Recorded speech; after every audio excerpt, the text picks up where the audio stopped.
जैसे कोई मनुष्य अपने पुराने वस्त्र त्याग कर नए वस्त्र धारण करता है, वैसे ही आत्मा भी जर्जर शरीर को छोड़कर नया शरीर ग्रहण करती है। शरीर नश्वर है पर आत्मा सनातन, अजन्मा और अविनाशी है। गरुड़ जी ने कहा, प्रभु यदि आत्मा अमर है तो मृत्यु के समय जो पीड़ा होती है वह कैसी होती है? क्यों कोई व्यक्ति शांति पूर्वक प्राण त्याग देता है और कोई अत्यंत कष्ट सहता है? श्री कृष्ण बोले, हे गरुड़, ये सब उसके कर्मों पर निर्भर है। जो व्यक्ति जीवन में सत्य, धर्म और करुणा के मार्ग पर चलता है, जो अपने कर्मों से किसी को पीड़ा नहीं देता, उस व्यक्ति की मृत्यु मधुर होती है। उसके प्राण ऐसे निकलते हैं जैसे फूल से सुगंध। परंतु जो व्यक्ति लोभ, मोह और पाप में लिप्त रहता है, उसकी मृत्यु अत्यंत वेदनादायक होती है। जब पापी व्यक्ति के प्राण निकलते हैं तो यमराज के दूत उसके चारों ओर घिर जाते हैं। वे उसे बंधन में बांधकर खींचते हुए यमलोक की ओर ले जाते हैं। उस मार्ग पर भय, अंधकार और तृष्णा की अग्नि जलती रहती है। आत्मा विलाप करती है, किंतु उसके रुदन को कोई नहीं सुनता, क्योंकि वही उसका कर्म है, वही उसका दर्पण। गरुड़ जी की आंखों में करुणा छलक उठी। उन्होंने पूछा, प्रभु क्या मृत्यु के पश्चात आत्मा को अपनी वस्तुओं, परिवार और घर की याद रहती है? श्री कृष्ण बोले, हे गरुड़, आत्मा का यह स्वभाव है कि वह जहां अधिक आसक्त होती है वहीं बंध जाती है। मनुष्य जब जीवित होता है तब वस्तुओं के प्रति उसका मोह बहुत प्रबल होता है और यही मोह मृत्यु के बाद भी उसे बांधता है।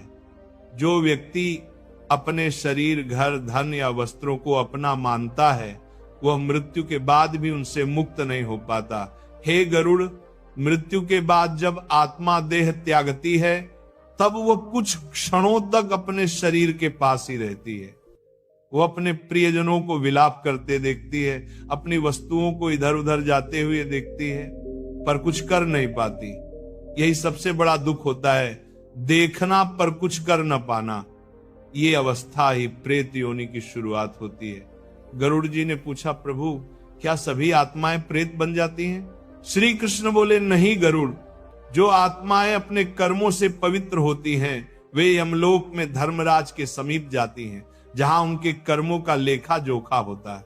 उसके पश्चात वे अपने पुण्य के अनुसार स्वर्ग या अगले जन्म में प्रवेश करती हैं।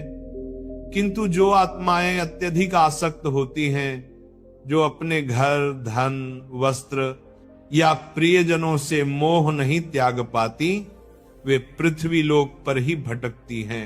उन्हें हम प्रेत कहते हैं। ऐसी आत्माएं अपने परिवार को छोड़ नहीं पाती, वे अपनी वस्तुओं से जुड़ी रहती हैं और जब कोई जीवित व्यक्ति उन वस्तुओं का उपयोग करता है तब उस आत्मा की ऊर्जा उसके जीवन में प्रवेश कर जाती है।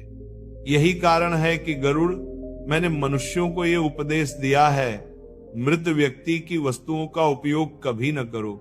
गरुड़ जी चकित होकर बोले, प्रभु क्या वस्तुएं भी आत्मा की ऊर्जा को धारण करती हैं? श्री कृष्ण बोले, हाँ गरुड़, ये संसार केवल दृश्य नहीं, अदृश्य शक्तियों का भी मेल है। प्रत्येक वस्तु में संस्कार निहित रहता है। वह जिस व्यक्ति के पास रहती है उसके भाव, कर्म और ऊर्जा को अपने भीतर समाहित करती है। जब वो व्यक्ति मर जाता है तो उसकी वस्तुएं भी उस कंपन, वाइब्रेशन को धारण किए रहती है। इसलिए जो लोग मृत व्यक्ति के कपड़े, गहने या व्यक्तिगत वस्तुएं पहनते हैं, वे अनजाने में उसकी ऊर्जा से जुड़ जाते हैं। यदि वह आत्मा शांत नहीं हुई है तो वह उस व्यक्ति को अपने समीप खींचने लगती है, सपनों में, भावनाओं में और कभी कभी वास्तविक जीवन में भी। यही कारण है कि मृत व्यक्ति की वस्तुओं का उपयोग वर्जित है। गरुड़ जी ने श्रद्धा से सिर झुका दिया। उन्होंने कहा, प्रभु आपका वचन मेरे हृदय को स्पर्श कर गया, किंतु एक बात और बताइए, यदि आत्मा वस्तुओं से बंधी है तो उसे मोक्ष कैसे प्राप्त होता है? श्री कृष्ण ने गंभीर स्वर में कहा, हे गरुड़, जब तक आत्मा ये नहीं समझती कि संसार की कोई वस्तु उसकी नहीं है, तब तक उसे मोक्ष नहीं मिलता। मोक्ष का अर्थ मृत्यु नहीं बल्कि मोह से मुक्ति है। जब मनुष्य ये जान लेता है कि वह शरीर नहीं आत्मा है, तभी वह परम पद की ओर बढ़ता है।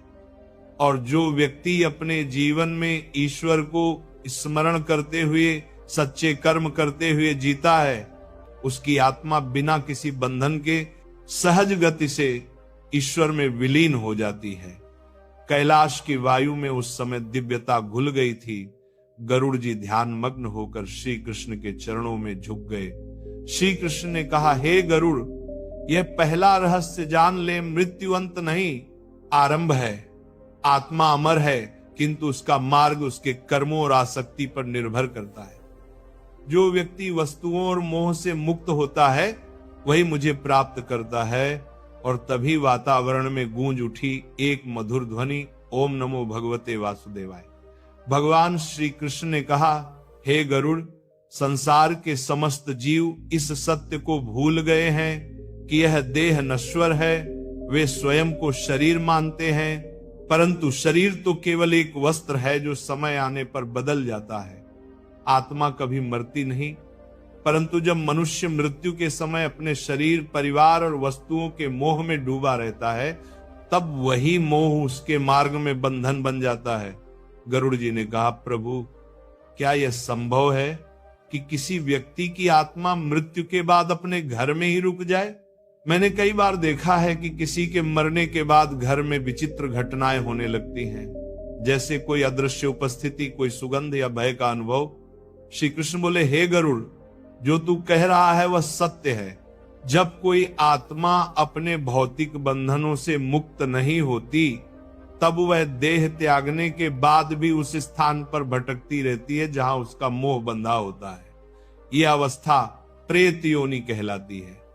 प्रेत योनि का कारण 3 होते हैं। पहला, अकाल मृत्यु, जब किसी का जीवन अचानक समाप्त हो जाता है और उसे अपने जाने का अवसर नहीं मिलता।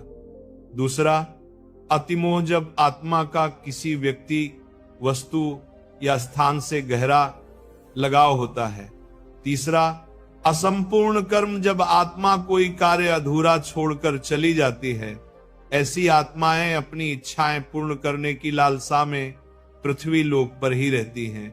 वे न तो देवलोक जा पाती हैं, न ही यमलोक। उन्हें शांति नहीं मिलती और वे ऊर्जा के रूप में अपने ही घर के आसपास विचरण करते हैं। गरुड़ जी ने पूछा, प्रभु, क्या वे आत्माएं अपने परिवार को हानि पहुंचा सकती हैं? श्री कृष्ण बोले, हे गरुड़, आत्मा स्वयं में शुद्ध होती है, किंतु जब वह प्रेत योनि में जाती है तब उसके भीतर भ्रम, असंतोष और वेदना का आवेश रहता है। वह यह नहीं समझ पाती कि वह अब शरीर नहीं है। उसकी चाहतें उसे बेचैन करती हैं। यदि कोई उसके प्रिय वस्त्र, गहने या वस्तुएं उपयोग करता है तो उसकी चेतना उन वस्तुओं के माध्यम से उस व्यक्ति तक पहुंच जाती है और तब वह आत्मा उस व्यक्ति के जीवन में हस्तक्षेप करने लगती है। कई बार ऐसा व्यक्ति बिना कारण उदास रहने लगता है, बिना वजह भय का अनुभव करता है या बार बार उसी मृत व्यक्ति के सपने देखने लगता है। यह सब उसी ऊर्जा का प्रभाव होता है। गरुड़ जी ने गंभीर स्वर में कहा, प्रभु, क्या वस्तुएं वास्तव में आत्मा की ऊर्जा को धारण करती हैं? श्री कृष्ण ने कहा, हे गरुड़, यह ब्रह्मांड स्पंदन पर आधारित है। हर वस्तु, हर जीव, हर विचार ऊर्जा के रूप में अस्तित्व रखता है। जब कोई मनुष्य किसी वस्तु को बार बार उपयोग करता है तो उसका मनोगत कंपन उस वस्तु में बस जाता है। उदाहरण के लिए, यदि कोई व्यक्ति क्रोधी है और वह किसी वस्त्र को रोज पहनता है तो उसके भीतर का क्रोध उस वस्त्र में सूक्ष्म रूप से अंकित हो जाता है। यदि कोई दूसरा व्यक्ति वह वस्त्र पहन ले तो उसे भी वैसा ही भाव उत्पन्न हो सकता है। यही कारण है कि शास्त्रों में कहा गया है, वस्त्र, गहने और निजी वस्तुएं दूसरे का नहीं पहनना चाहिए। और जब ये बात मृत व्यक्ति की वस्तुओं की हो तब ये और भी गंभीर हो जाती है, क्योंकि मृत्यु के बाद आत्मा का सूक्ष्म शरीर उन वस्तुओं के माध्यम से उसी संसार से जुड़ा रहता है। गरुड़ जी ने आश्चर्य से पूछा, प्रभु, क्या आत्मा अपनी वस्तुओं को पहचानती है? श्री कृष्ण बोले, हाँ गरुड़, जब तक आत्मा में मेरा और तेरा का भाव है वह अपनी वस्तुओं से जुड़ी रहती है। मृत व्यक्ति की आत्मा जब ये देखती है कि उसके प्रिय वस्त्र, गहने या स्मृति चिन्ह किसी अन्य व्यक्ति के पास हैं, तो उसमें एक आकर्षण उत्पन्न होता है। यही आकर्षण उसे उस व्यक्ति की ओर खींचता है। इस स्थिति में आत्मा की चेतना उस जीवित व्यक्ति की ऊर्जा में मिल जाती है। परिणाम स्वरूप उसका मन अस्थिर हो जाता है, उसके घर में कलह उत्पन्न होती है और उसका जीवन शांति से दूर हो जाता है। गरुड़ जी बोले, प्रभु क्या इससे बचने का कोई उपाय है? श्री कृष्ण बोले, हे गरुड़, उपाय है दान और प्रार्थना। जब किसी की मृत्यु हो जाती है तो उसके प्रिय वस्त्रों, गहनों या वस्तुओं को उपयोग में लेने की बजाय दान कर देना चाहिए। जब हम उसे दान करते हैं तब वो वस्तु उस आत्मा से विमुक्त हो जाती है, क्योंकि दान का अर्थ होता है त्याग और त्याग का अर्थ होता है मुक्ति।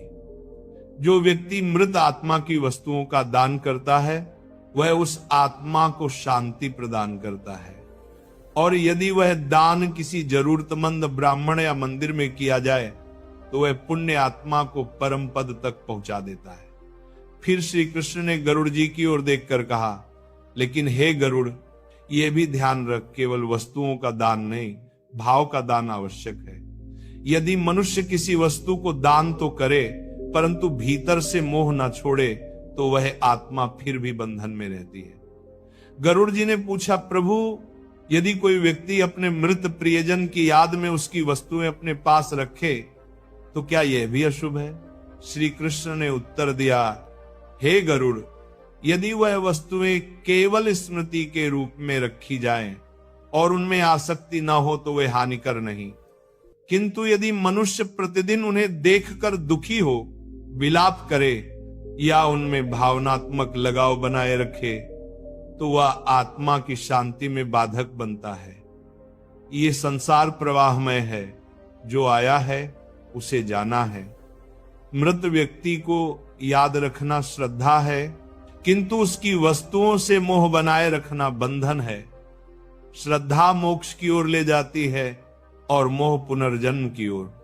गरुड़ जी ने सिर झुकाकर कहा, प्रभु अब मैं समझ गया कि मृत व्यक्ति की वस्तुएं क्यों नहीं रखनी चाहिए, लेकिन कृपा करके ये भी बताइए कि कौन सी वस्तुएं विशेष रूप से वर्जित हैं। श्री कृष्ण मुस्कुराए। उन्होंने कहा, हे गरुड़, तूने जो पूछा है उसका उत्तर बड़ा गूढ़ है। 3 वस्तुएं ऐसी हैं जिनसे मृत आत्मा की चेतना अत्यधिक जुड़ी रहती है। उनका उपयोग जीवित व्यक्ति के लिए अत्यंत हानिकारक होता है। पहली वस्त्र कपड़े, दूसरी आभूषण गहने, तीसरी समय का प्रतीक घड़ी या अन्य निजी वस्तु। ये तीनों वस्तुएं उस आत्मा की जीवन ऊर्जा को अपने भीतर समाहित करती हैं। जो इन्हें पहनता या उपयोग करता है वह अनजाने में मृत आत्मा की स्पंदन रेखा से जुड़ जाता है। इससे न केवल उसका मानसिक संतुलन प्रभावित होता है बल्कि उसके घर की ऊर्जा भी अस्थिर होने लगती है। गरुड़ जी ध्यानपूर्वक सुन रहे थे। श्री कृष्ण ने आगे कहा, हे गरुड़, मृत्यु के पश्चात आत्मा तब तक शांति नहीं पाती जब तक उसकी प्रिय वस्तुएं सांसारिक जगत में उसके नाम से जुड़ी रहती है। इसीलिए यदि कोई मनुष्य सच्चे भाव से अपने प्रियजन की आत्मा को शांति देना चाहता है तो उसे उसकी वस्तुओं को दान करना चाहिए, जल में प्रवाहित करना चाहिए या पवित्र अग्नि में अर्पित कर देना चाहिए। और सबसे महत्वपूर्ण, उस आत्मा के लिए पिंडदान, श्राद्ध और नारायण बलि जैसे संस्कार अवश्य करवाने चाहिए। ये संस्कार आत्मा को उसके अगले मार्ग की दिशा देते हैं। गरुड़ जी ने दोनों हाथ जोड़कर कहा, प्रभु आपके वचनों ने मेरे हृदय का अंधकार दूर कर दिया। अब मुझे ये समझ में आया कि मृत्यु के बाद भी मनुष्य अपने कर्मों और मोह से कैसे बंधा रहता है। श्री कृष्ण ने करुणा से कहा, हे गरुड़, ये समझ ले, जो मृत्यु से पहले ही अपने मोह का त्याग कर लेता है वह मृत्यु के बाद कभी भटकता नहीं। इसलिए जीवन में ही अपने मन को वस्तुओं से नहीं परमात्मा से जोड़ ले, क्योंकि जो मुझसे जुड़ जाता है वह कभी पुनर्जन्म नहीं लेता। यह कहकर श्री कृष्ण कुछ क्षण मौन हो गए। वातावरण में दिव्यता छा गई, मंद वायु बहने लगी। गरुड़ जी का हृदय भाव विभोर हो उठा। श्री कृष्ण ने धीरे से कहा, हे गरुड़, अब तू तैयार है उस अंतिम रहस्य को जानने के लिए कौन सी वस्तुएं आत्मा को बांधती हैं और उनका प्रयोग क्यों जीवन में दुख लाता है? यही अगला उपदेश मैं तुझे दूंगा। कैलाश पर्वत पर सुनहरी प्रभा फैल चुकी थी। हिमालय के शिखरों से प्रातः सूर्य की किरणें झल रही थीं और आकाश में देवगंधर्वों का मधुर गान गूंज रहा था। उसी समय भगवान श्री कृष्ण शांत मुद्रा में विराजमान थे और गरुड़ जी पंखों को फैलाकर विनम्रता से बैठे थे। उनके हृदय में अब भी वह प्रश्न था जो युगों से मानवता को उलझाए हुए है। क्या मृत व्यक्ति की वस्तुएं जीवितों के लिए हानिकारक होती हैं? श्री कृष्ण ने गंभीर स्वर में कहा, हे गरुड़, संसार का यह नियम है, जो कुछ जन्म लेता है वह एक दिन नष्ट होता है, किंतु मनुष्य का अज्ञान उसे इस सत्य को स्वीकारने नहीं देता। वह अपने घर, वस्त्र, धन और प्रियजनों को अपना मान लेता है, जबकि वास्तव में यह सब क्षण भंगुर है। जब मृत्यु आती है तो मनुष्य केवल अपने कर्मों के साथ जाता है, न शरीर, न धन, न वस्त्र, न परिवार। किंतु मृत्यु के पश्चात भी उसकी चेतना उन्हीं वस्तुओं के प्रति आकर्षित रहती है जिनसे वह सबसे अधिक प्रेम करता था। यही आकर्षण उसे प्रेत योनि में बांध देता है और तब वह आत्मा उन वस्तुओं से जुड़ी रहती है जिन्हें वह अपना समझती थी। गरुड़ जी ने धीरे से कहा, प्रभु, आपने कहा कि 3 वस्तुएं आत्मा से अत्यधिक जुड़ी रहती हैं, वस्त्र, आभूषण और समय का प्रतीक घड़ी। कृपा करके उनके रहस्य को विस्तार से बताइए। श्री कृष्ण मुस्कुराए। उन्होंने कहा, हे गरुड़, सुन, ये 3 वस्तुएं केवल भौतिक नहीं, आत्मिक बंधन का प्रतीक हैं। इन तीनों में मनुष्य का सबसे गहरा अहंकार और आसक्ति छिपी होती है। पहली वस्तु, मृत व्यक्ति के वस्त्र, कपड़े। श्री कृष्ण बोले, हे गरुड़, वस्त्र मनुष्य के बाह्य व्यक्तित्व का प्रतीक है। जब कोई व्यक्ति जीवित होता है तब उसके वस्त्रों में उसका जीवन राग बस जाता है। वह उन्हें बार बार पहनता है, उनके माध्यम से अपने अहंकार, अपनी पसंद, अपनी पहचान को व्यक्त करता है। यही कारण है कि वस्त्र मनुष्य के सूक्ष्म शरीर से गहराई से जुड़ जाते हैं। जब वह व्यक्ति मृत्यु को प्राप्त होता है तो उसकी आत्मा कुछ समय तक अपने वस्त्रों के आसपास ही मंडराती रहती है। उसे लगता है कि वह अब भी वही शरीर है। यदि कोई जीवित व्यक्ति उन वस्त्रों को पहन लेता है तो आत्मा को भ्रम होता है कि कोई दूसरा उसके शरीर में प्रवेश कर गया है। इससे आत्मा में असंतोष उत्पन्न होता है। यह असंतोष ही उस व्यक्ति के जीवन में अशांति के रूप में प्रकट होता है। कभी अनिद्रा, कभी चिंता, कभी बिना कारण भय। उसका मन अस्थिर रहने